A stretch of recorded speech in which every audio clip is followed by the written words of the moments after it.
There's this great line about accomplishments, right? When you think about great accomplishments out there, some people make it happen, some people watch it happen, and some people ask what happened.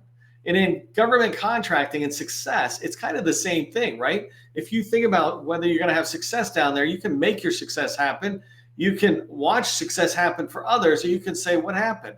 I went to the conference and nothing happened, right? And part of it is your how you look at it. There's different conferences you can go to. So there's a conference called South by Southwest or a Tony Robbins conference, if you know that name. These are conferences you would go to that are for fun. You're going down there, you're just hanging out, you're really just getting the vibes, right? You're really just trying to build up the energy and motivation, et cetera. And then there's events like the Air Force event or Navy Gold Coast, which we're going to talk about today. Those are just work. I mean, that's their whole purpose is work. We'll talk about it in a minute about work, but it's really important to understand the difference. One, you can go down there and just let it happen to you and experience it. South by Southwest, it's just so exciting. And another is to go down there for a particular purpose. I signed up and paid for this conference. There's a purpose. There's this line out there about planning, right? It says, failing to plan is planning to fail. Failing to plan is planning to fail. I don't want you to just go to a conference. I want you to sit there and go with a purpose. If you just go to a conference, a federal conference, a government contracting conference, without any kind of plan, I think that's kind of irresponsible. It certainly is planning to fail compared to really driving your success. These conferences are very expensive as well for you or for the company if you're in a company. And it's important for you to understand, how much am I spending? How much is this costing our company? And what's our ROI? How can we really push that ROI to 10x the ROI, right? If you spent $1,000 or $3,000 to get down there, how do we really take it to the next level? And that's what we're going to talk about. I'll give you some guidance today in our training. And as I talk about steps I take to guarantee success at a government conference, I'll give you tips on how you can be successful down there. I'm going to break down today's training into 3 sections. First thing I want to talk about, when I look at preparing for a federal conference or government contracting conference, I want to prepare a couple of weeks in advance of the conference. There's a lot of activity we can do, so I'm going to show you what I do.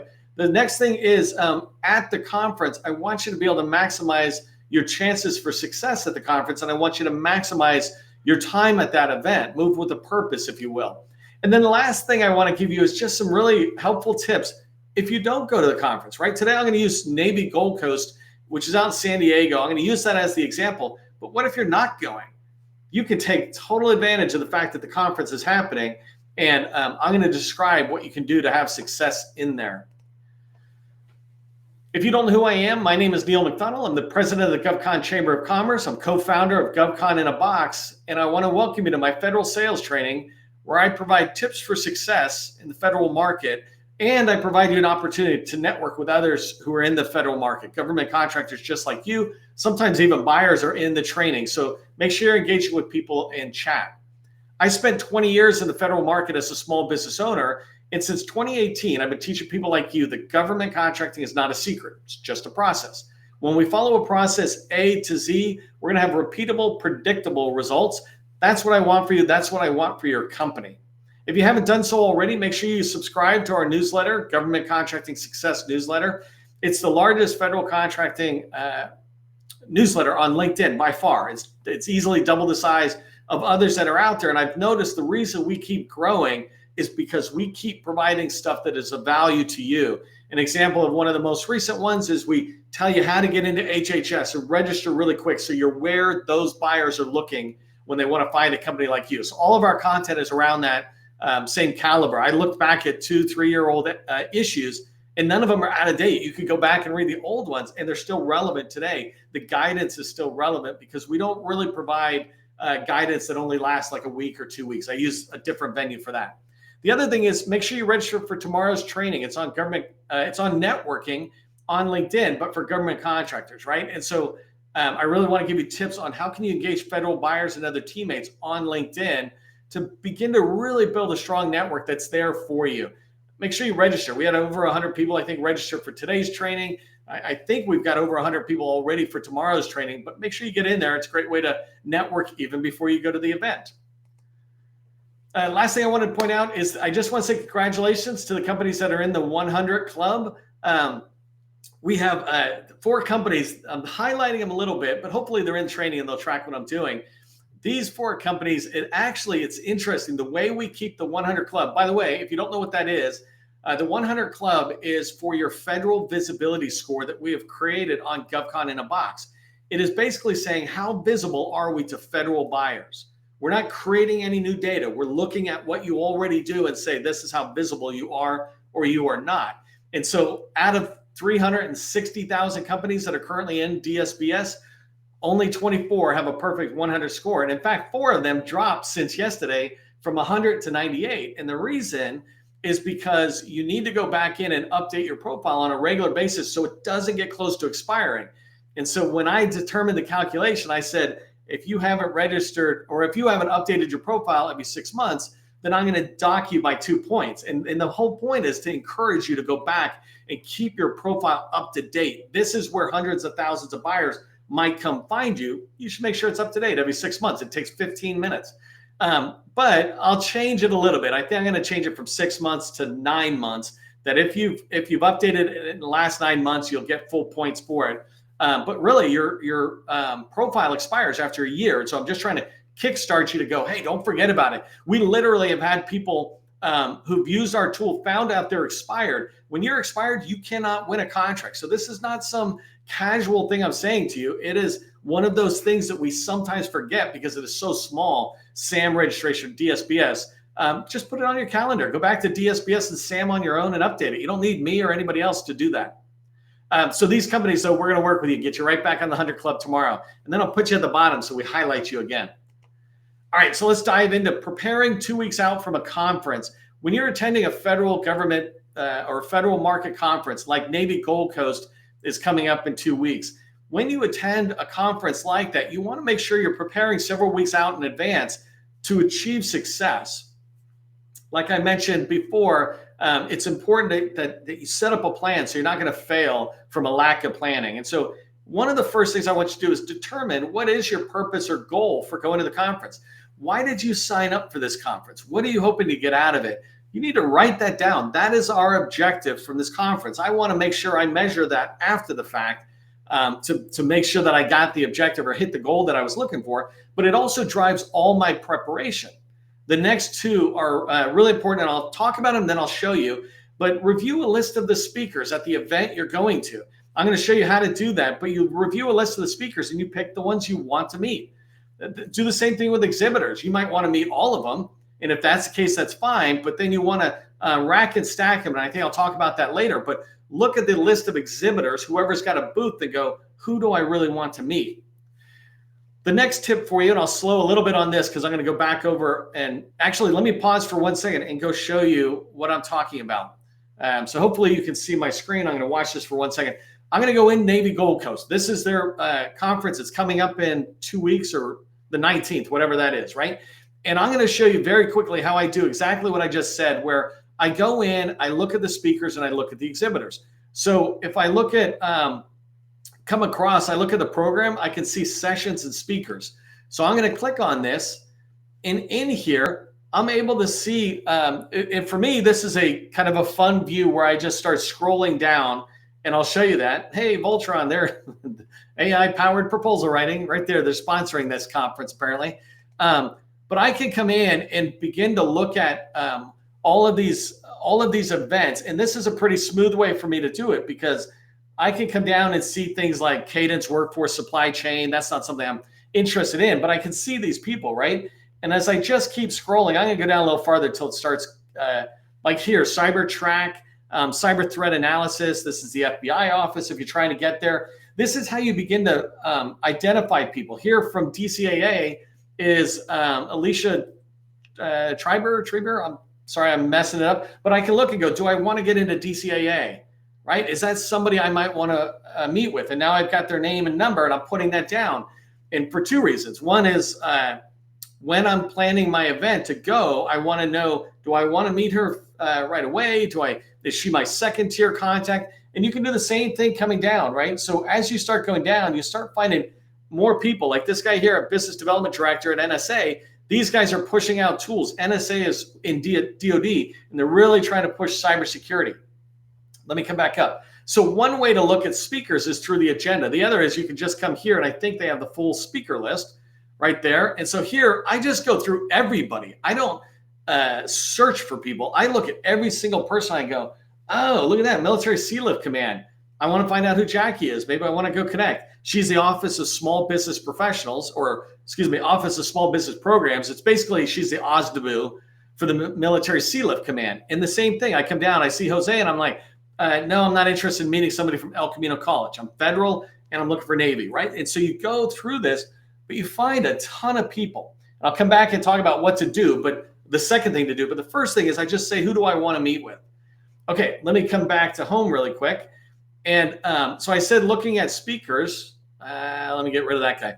Speakers, now I can come over here and I can say, let me see exhibitor lists, right? I'm going to look at an exhibitor list. And in here, I'm just going to start looking at these folks. And if I don't know what they're doing, I can switch over. But one of the first things I'm going to do is I'm going to go down and start finding, all right, here's Army, right?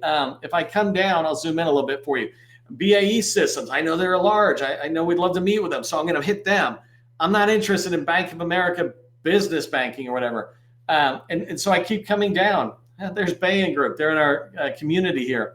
But you start coming down, right? You see all these people, Boeing, Booz Allen. I'll put them at the top of my list if I'm trying to get in there.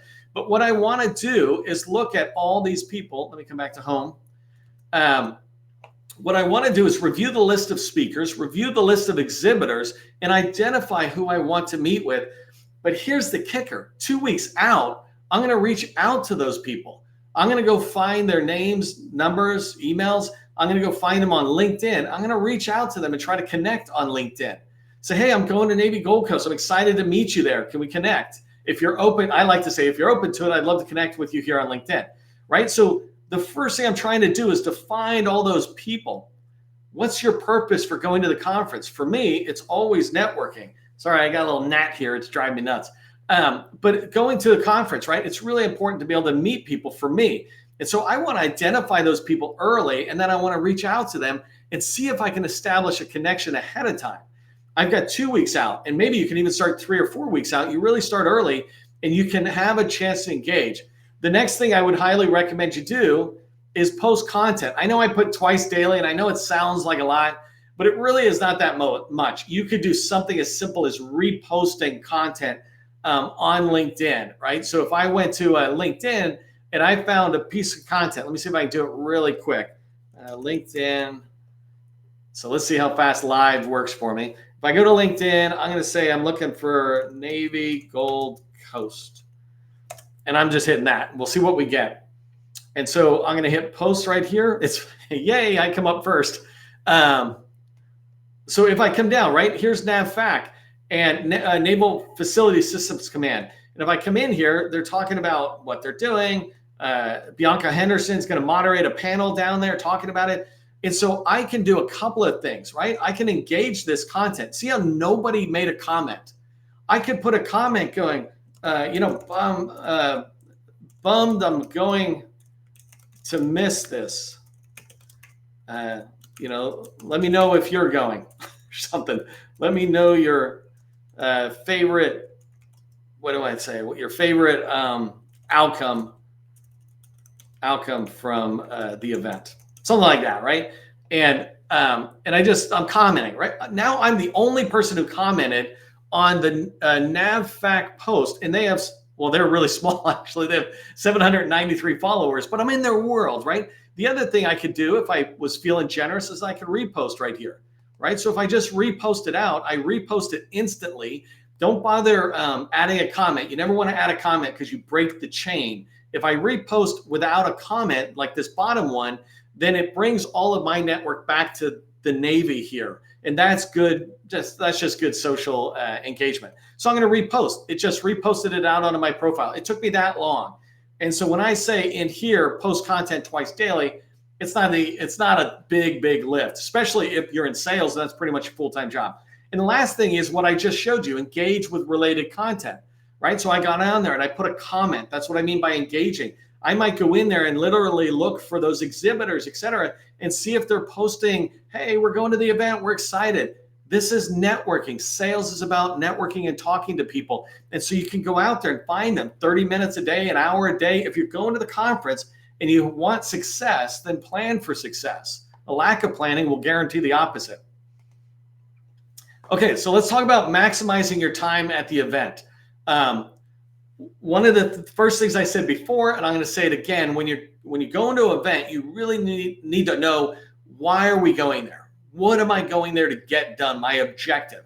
And so the answer could be two main things with Navy Gold Coast. I'm going there to learn from their sessions and their events, or I'm going there to network. I never personally go to an event to learn. There's all sorts of ways to learn, and I'll talk to you about that in a second. But networking is the only reason I might go there, is meet people I might not meet otherwise. Most importantly, to meet people I would never have thought to meet with, right? If I know who to meet with, I'll just pick up the phone and call them. But if I want to go somewhere and meet all sorts of just new group of people because I'm doing business development, trying to do a broader reach, that's my purpose. But the reason you do that is it allows you to do the next thing, planning your sessions and planning your exhibits. If I go back and I show you the sessions that are in here, what I want you to do is look at these sessions, and as you come down, and I'm going to scroll pretty fast. I want to go down to some of the more meaty ones. Let me get a little bit further. Okay. So if I come in here, I don't care about the welcomes. None of those things matter. I mean, to me, they don't, no offense, but like I only have so much time. I want to pay attention to it. Like this person here, the Assistant Secretary of the Navy coming in, they're a political appointee. They're not going to say anything that is like going to change what you're doing in contracting. They might change something with Booz Allen, but for small businesses, no. But when I start coming down, even this SBA administrator, there's no reason to ever listen to what she says, because none of it really is applying to us small businesses. That's when I would be at the exhibitors talking or having one-off meetings that I'm doing. But here, small business panel, this might be good because these people are talking about how you can engage with their agency. So I might say, hey, I really want that event. But you saw what I did, right? I go through and I say, which ones do I like? I'm not trying to determine your schedule. I'm just saying you want to go in there and plan your sessions based on what's important to you and what you value. And do the same thing with the exhibits. Look at the exhibits and say, which ones are the top priority?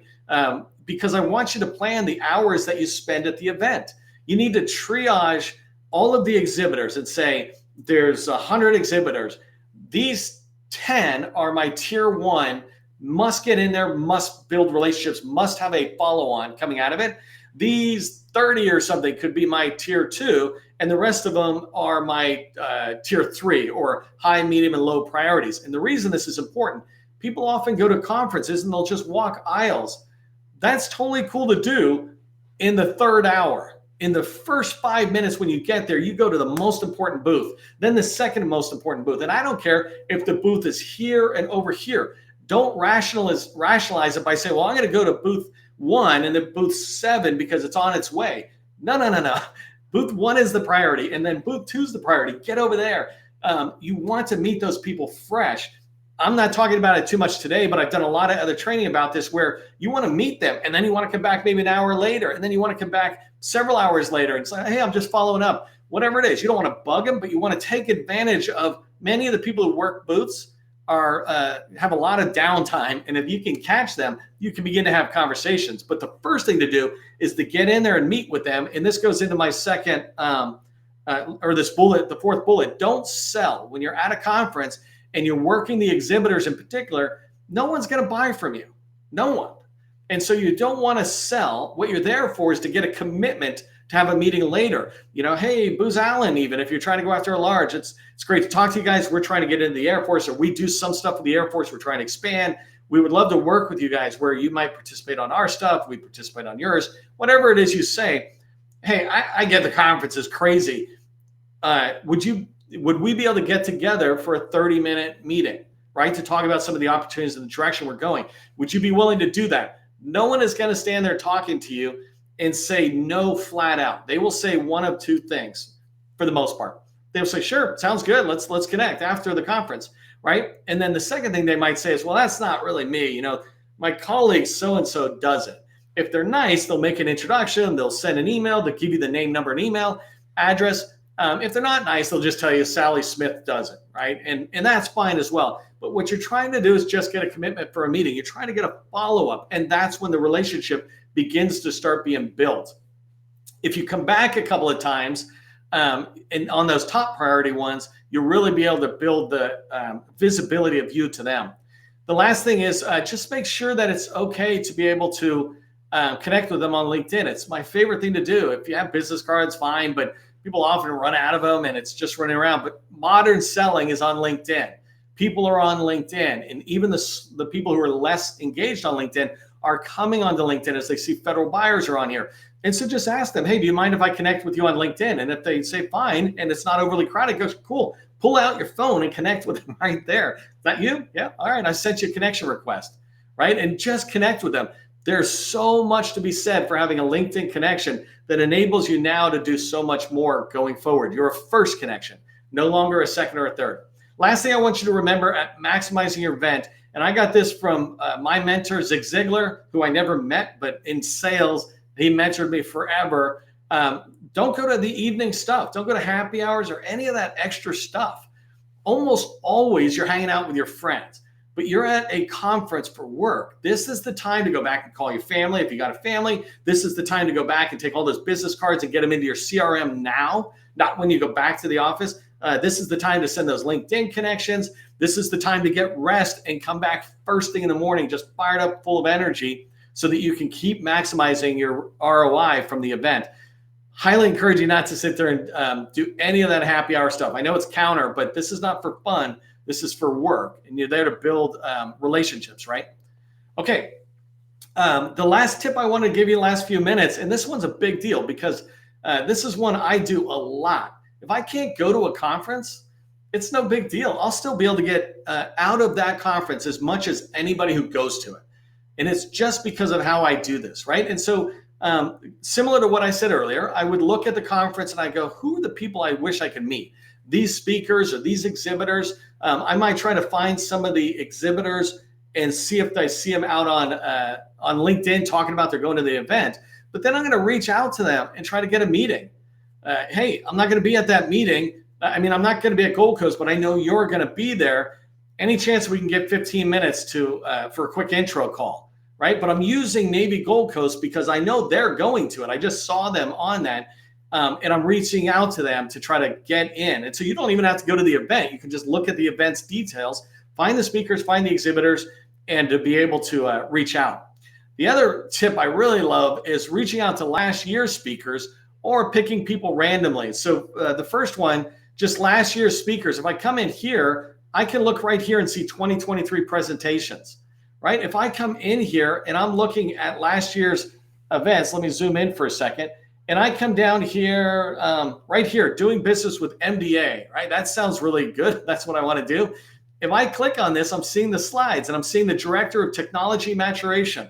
I don't know who that is, but say that I do and I want to meet that person, then I'm able to just reach out to them. And I didn't even check this ahead of time, but I'm curious if they actually, hold on, I'm just going to the bottom really quick. How cool would it be if they said, okay, well, they're saying reach out to the cyber industry folks, but at least you're in there. More importantly, though, I can find that person I just saw. Now I've got a name, and I can say, hey, I'm going to Navy Gold Coast, but I saw I missed you last year. Any chance I can get 15 minutes to do, have a quick call? And then the other one, and this is one of my favorite ones, is you can look to anybody, because this is a Navy event, you can look to anybody in the Navy, whether they're going or not. Most importantly, you don't even know that they're going. I can reach out and say, hey, Sally, who's the director of IT or something, director of chief data officer. I can say, hey, Sally, I'm not going to be at Navy Gold Coast this year. And if you're going to be there, I'm going to miss you. And so I'm sorry, I'm going to miss you. Any chance I can connect with you offline? And Sally will come back and often like, I'm not going to that either. It's like, oh, cool. So then can we meet offline? It's a tactic, right? There's nothing wrong with it, because what I'm saying is that my email is, I'm not going to be at the Gold Coast, so I'm afraid I'm going to miss you if you're going to be there. Can we have a meeting? It's just an icebreaker way of saying Navy Gold Coast. Everybody in the Navy in any kind of leadership role is tracking on this. Whether they go or not, they know that this event is happening. It's a big Navy push to the small business community. And so they're aware of these things that are just flying around. If you use that as an icebreaker, it's kind of like using the Super Bowl. We call it long tail marketing. You're just borrowing the Navy Gold Coast energy to try to get into a meeting with somebody in the Navy. Here's what I want you to remember from today. And by the way, I have a whole bunch of training. I have newsletter articles that lay out like 5-6 trainings on going to a conference. So I've done a ton of these that you can go watch. But from today's training in particular, just remember, you want to start out at least 2 weeks in advance. Start planning your success. Remember, failing to plan is planning to fail. And so if you start getting a plan in place, you're really increasing your chances for success. The second thing I want you to remember is to move with a purpose when you're at the event. You get into the event, you go, don't say hi to all the friends and people that are there. Go to the booths that are most important to you. Your friends will be there the whole day, right? Go to those booths, get in there early. They'll run out of material, etc. But move with a purpose at the event. And then the last thing is, don't think that just because you're not going, you can't do anything. Not attending an event can sometimes be an advantage because you don't have to pay to go. You don't have to spend all that time traveling there and back, but you can sit there and zero in on the people you want to meet and then reach out and talk to them. If you found value of today's training, do me a favor, say conferences rock in the chat. Let me know. And then also, if you're going to Navy Gold Coast, let me know that as well. I'd be curious on who's going. Don't forget to subscribe to our newsletter because that's where we're going to put out a lot of good content. We'll probably put more of it related to this out there. Tomorrow's training, go ahead and register for that training.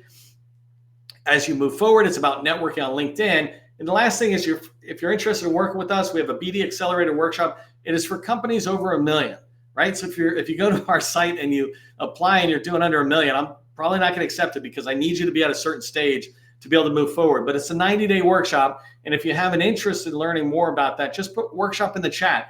Otherwise, just keep coming back to the training. We love it when you're here. I like looking around the room and seeing everybody. Remember, government contracting, it is not a secret. It's just a process. I will see you in the next training.